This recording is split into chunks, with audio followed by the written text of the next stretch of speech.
Welcome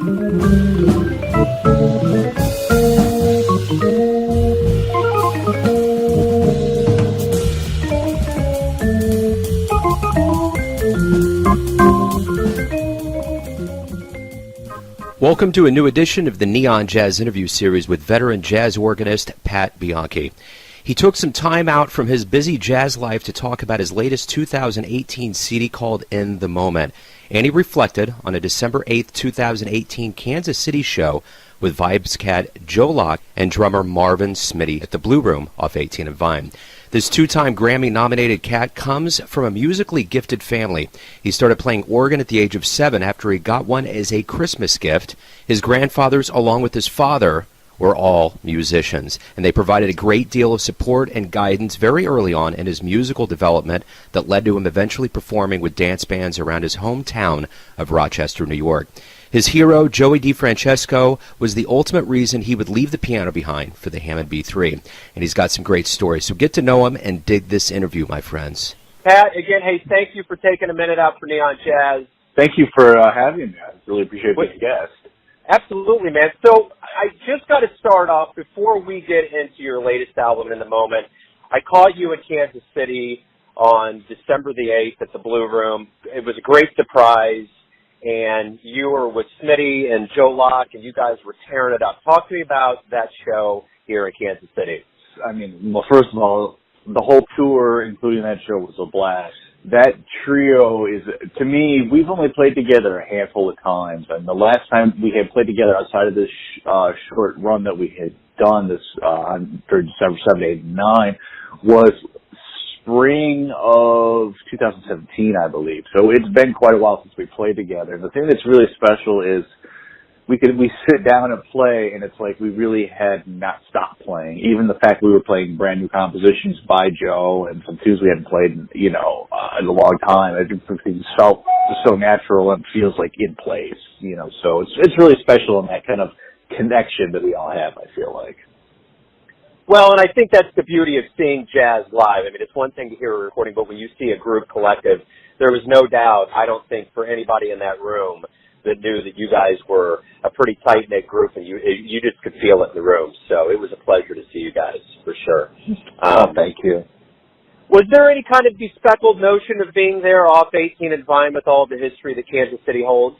Of course. I mean, it's like the equivalent in a lot of ways. It's like, the feeling you get when, I played the Village Vanguard, all the history that's happened there, all the people that have played there, all the people that have hung there. I mean, it's something you could just kind of feel in the air, I guess you could say, and just kind of, even like, I was walking around the club, before we were playing and on our breaks, and just to, see the different posters and the pictures of people who played in that area, it's pretty mind-blowing.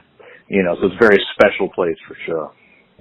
Absolutely. So let's talk about your latest recording, In the Moment. Great album. Joe's on this with you. Talk to me about this recording.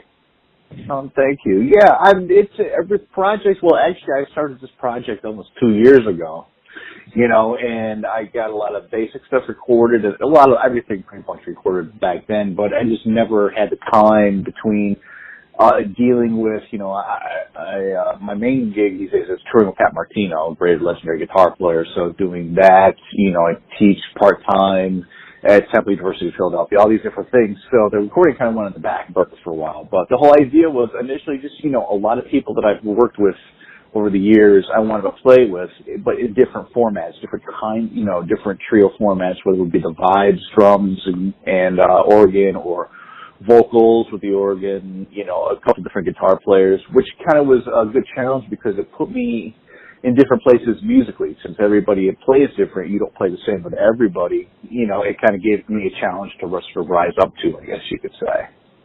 So how do you view each of your albums? Is it an imprint in time? Do you see it as trying new things? Kind of what's your overall philosophy with releases? I think for me, releases, it's hard to say, I think it's part of it is like, that moment in time, but also each one I feel like is a step of growth, from going back from East Coast roots, which was my first record with Byron Landham and Mark Whitfield, of course doing challenging material, playing with two world-class musicians, and kind of each CD after that, more and more challenges for myself. And I think, each one, I feel like I'm trying to step into a role more of as an official leader, because there's so many people that do projects now that are, mainly working with other people, and now I'm coming to a point where I'm establishing myself and trying to establish myself more as a leader. And, on this particular recording, for example, having many special guests who I look up to, and I don't consider them peers, I consider them mentors. So for them, being willing to share their gifts on this recording, is, I feel like a step for me in my musical evolution, I guess you could say. Since this time of year, this is actually timely and thematical. At the age of 7, you get a Christmas gift. You get an organ. Talk to me about that first organ, and talk to me about kind of your childhood in Rochester. Yeah. Well, I started off, firstly, I come from a long line of musicians in my family. A lot of them were dance band musicians, at the time, back in the late 70s, early 80s, even before, it was popular to have smaller groups that played big band style music for private functions and whatnot. And my father was a drummer. Both grandfathers, one was a trumpet player, one was a saxophone player and a keyboard player. So my father would record his band, he was big into recording too, on the weekends, and bring home the cassettes and the reel-to-reels, and we would listen to them together. And I was always just fascinated. I'd sit there and just listen. And I was fascinated with what I thought was a keyboard sound, but it was actually what's called a quarter box, and it was basically an accordion with an organ built into it. And so I was just fascinated with that sound. I had a little toy keyboard that, I kind of tried to pick out a lot of these songs by ear. And since everybody in the family saw that I had a real serious interest, I spent hours and time doing this. It was kind of a combined Christmas gift where my grandfather on one side of the family gave me what's called a farfisa organ, which is basically a combo organ popular in the 60s as sort of a low-cost replacement to the Hammonds since they were so expensive at the time. And my other grandfather had given me an amplifier to go with it. Getting that gift, combined gift with the family, I spent hours and hours in the basement basically figuring out all these tunes, learning how to play bass lines because I didn't know any better. I had to start on piano, and that was sort of the beginnings of it all. So was it kind of a foregone conclusion based on your family history that you were going to become a musician and get into music as a profession? No, like so many families, they wanted the best for me, and they would always talk, make sure you have something else to fall back on. Maybe you want to teach, maybe you want to do this, maybe you want to do that, so it was, I think something, that just sort of developed on its own over time. To be honest, I never, had this notion that I was going to be a full-time musician when I was really young. I think finally when I was getting into my later years in high school, decided I wanted to go to music school, that's when the notion of becoming, a full-time professional musician was a dream I wanted to attain. What did you learn in a formal environment at the Eastman School and at Berkeley that really helped you as a musician? Well, I think at Eastman, definitely classical piano, and, though I'm not it's not an area I excelled in, it was very, very helpful to me. Of course, I studied a little bit of classical music theory at Eastman, which was good to be exposed to some of that. And, when I went to Berkeley, I think so much was good for me. I didn't have a strong jazz theory background. I didn't have a strong, arranging background. All these things that, I was primarily an ear player for what became the jazz. So just learning the fundamentals of jazz theory, meeting other players, studying with such incredible musicians such as Joey DeFrancesco, Lynn Viviano's a great trumpet player who's played with Buddy Rich, Hal Crook, an amazing trombone player who played with Phil Woods. Being exposed to so much, that helped to fill in a lot of gaps for me. What's the best advice you've ever gotten from a mentor? Something that resonates that you think about quite a bit? I think it's, first of all, it comes down to school is really on the bandstand. And I've lived that, you can go to the most prestigious universities, most prestigious music schools, but really a true education, and you never can lose sight of that, happens on the bandstand by your elders. So the one thing that's very key about your lineage as a musician, there's always these key points that come in that make you grow and to make you go in different directions. And you ran into your hero, Joey DeFrancesco, and you decided that Hammond was your direction. Why did that happen? What was that meeting like? Well, it was a long process of a meeting. Basically, when I was 16, I had gotten a CD for Christmas. It was Live at the 5 Spot, one of Joey's earlier records that I just fell in love with, and, hearing the Hammond in that context, it was like, okay, that's it. And, being a fan from afar, of course, for many years, and meeting him, while I was in college, then moving to Denver was a huge impact on me. It changed my life. And then finally 2001, when I organized a concert while living in Denver, of us playing together, myself, him, and drummer Byron Landon, that was, a monumental thing for me as well. He's been a huge influence on my life, both musically and personally, as we're good friends. I had a chance encounter in the late 90s in Denver. I really didn't realize that Denver had this thriving jazz scene. And I can't remember where I went, but I remember I went into a club, and it was a great scene. So how much did you grow in that Denver period of your life? That was a huge amount of growth for me musically, because when I graduated Berkeley, I was 22, and I immediately went to Denver because I was recommended for this gig at a jazz club called House Chapultepec, which was a famous jazz club, little dive bar kind of place, but they had jazz 7 nights a week, and I was part of the house rhythm section, first playing 4 nights, then 5 nights. And the thing about it is, on the weekends, the owner would bring a lot of special guests to play with the rhythm section. So here I was, 22 years old.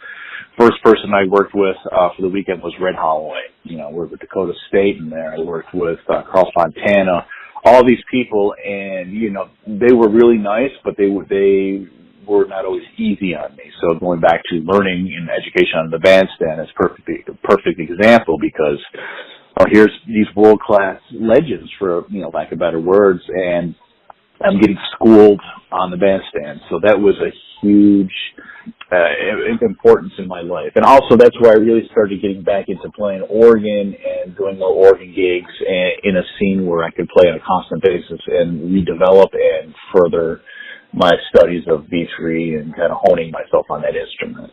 When you do come back to New York City, Lou Donaldson, you catch his eye, and you just pop into what the world would recognize as the busiest, most dense jazz scene in the world. What was that move like for you?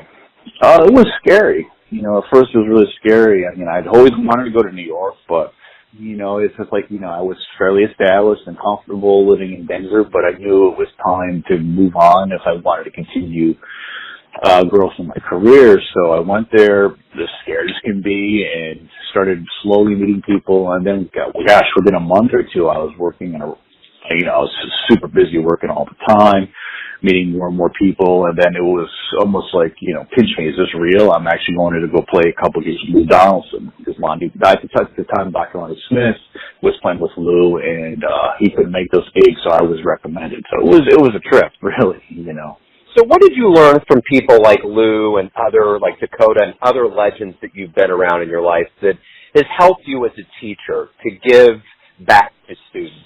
I think first and foremost is being aware of the history, knowing what came before you. And this is, in the sense of, number one, the musicians that played, also, things that happened, but knowing the music, knowing standards, knowing how to be a sideman or hired help, and how to be really strong and functional in that role. And just, professionalism, people skills, all these kind of things, just by, having to live it basically and learn on the fly. So if you had a dream tonight and you run into yourself, probably just around the time you entered college for the first time, and you have the chance to give yourself one piece of advice, what would you give your younger self? Oh, that's a hard one. There's so many things I could think of. Wow. That would have to probably be play more than I, in college and meet more people, because when I first went to college, I was very, very shy. And I think at the very beginnings, I could have probably moved further along if I was more confident in myself. Moving into a big city, a huge school with so many people, is play more, meet more people, learn more tunes, all that kind of stuff, and you'll find more opportunities for yourself down the road. Cool. Yeah. So are you happy with where you're at in your career, with how everything's transpired up to this point? The way I feel is I feel I'm very blessed. I mean, it's not easy at all to make a living playing jazz, much less as a jazz organist. I mean, that's like almost unheard of. So I feel very pleased in that aspect. And I'm never content in terms of my playing, and I want to keep pushing that, and I'm constantly shedding, working on new things, and in terms of the business stuff, constantly working on trying to book myself more and pushing ahead. So it's being grateful and without being content, I guess is the best way to say it. So over your career, you've seen the landscape of jazz change. There's probably just been a great amount of changes that have happened in the world of jazz. How healthy is jazz in 2018? Well, I think it's very healthy because there's a lot of people who are continuing the tradition and showing younger generations, by demonstrating, what had happened and what the music was about, and understanding things. And I think it's very strong too because there's a lot of serious students out there. I think that's very, very key. There's a lot of people that are very serious about the music and really love the music. I think the whole notion of having to pay dues is something that needs to be reinforced because so many people had to pay some serious dues to play this music, and to excel, I guess you could say, and nothing's easy and nothing is guaranteed just because you have a degree. So, I mean, keeping a lot of things in perspective, I think if that's something that's important and if it's, recognized, I think things will be in good hands too. So the other part of an educational journey for a jazz musician is the live shows they've witnessed. What live jazz shows, especially early on in your life, did you see that really made an impression on you? Well, I think seeing a lot of the local musicians in the Rochester scene at a younger age had left an impact on me. I mean, as you know, there was a strong jazz scene in Rochester, New York in the 60s, even a little bit in the 70s where Chuck Mangione came out of, Joe Romano, Sal Mestico, all these different players came out of that region. And some would come back to town. There would be some local guys, hardcore bebop players that we were playing, and seeing that was a huge inspiration and it had an effect on me. And I think later on, of course, seeing guys like, I had saw Chick Corea live, McCoy Tyner, Josh Redman, Joey DeFrancesco, a lot of these people, I think were huge impacts, and in fact, I would have to probably nail it down to like seeing the first time I saw Joey play with his trio live with Byron Landon and Paul Wallenbeck was a huge, change to me as well. So why do you love jazz? It's just the music I've known and I always have. It's like, I love other styles of music, but jazz just speaks to me. It's what I hear. It's, what I enjoy listening to the most. It's the language I'm most comfortable, not I want to say most comfortable with, but it's the language that is the most familiar to me. So that's where my enjoyment lies. Like I said, I love other styles of music, but jazz always has a special place in my heart, will always have that special place. So everyone has a version or a perception of you, your family, your friends, your fans, but you're the one that knows yourself best. Tell me, who do you think you are? Gosh, I think I'm somebody that's never happy with myself, always trying to push harder. Somebody that's a workaholic, definitely. There's, always, a million things trying to do, I can't sit still for too long.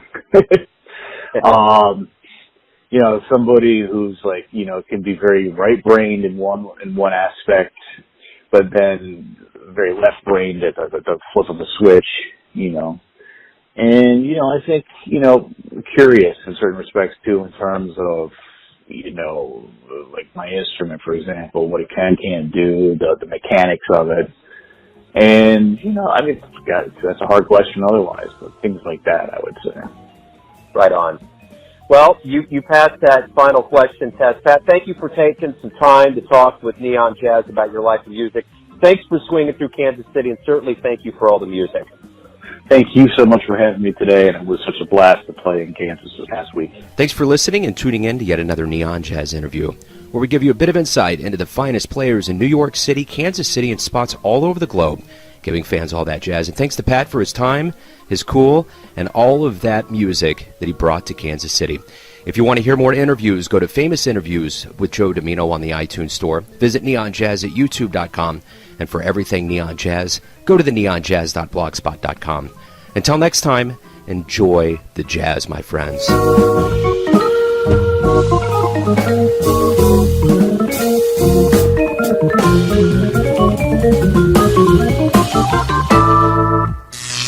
Neon Jazz.